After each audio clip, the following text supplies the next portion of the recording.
ഒരാളെ ഇങ്ങനെ പട്ടീനെ പോലെ തല തനിക്ക് നാണല്ലോ ഇല്ലേ? എന്തെങ്കിലും കാര്യം ഉണ്ടാവും. അന്റെ അനിയനെ അടിക്കുന്നേ നീ അവിടെ ചോദിക്കേ. നിക്കെന്താ വേണ്ടേ? നാളെ ഞാൻ വരൂ. കാര്യം നടന്നില്ലെങ്കിൽ കൊല്ലണ്ടിക്ക് ഞാൻ കൊല്ലുന്ന പറഞ്ഞിട്ടാ.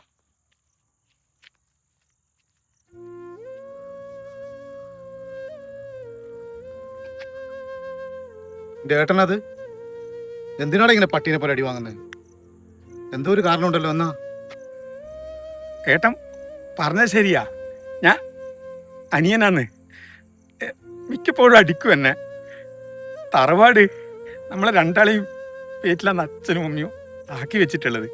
അപ്പം അവരില്ലല്ലോ. ഇപ്പം തോന്നുന്നു ഒറ്റയ്ക്ക് വേണം. അതിനെന്തോ എൻ്റെ ഒരു ഒപ്പ് വേണം പോലും. അപ്പോൾ എല്ലാ ദിവസവും എൻ്റെ കല്യാണം കഴിഞ്ഞിട്ടില്ല, മക്കളൊന്നും ഇല്ലല്ലോ.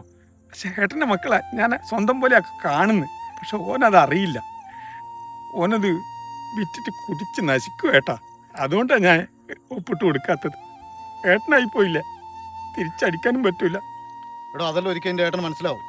നീ വാ, നമുക്ക് ചായ കുടിക്കാം. വാ വാ.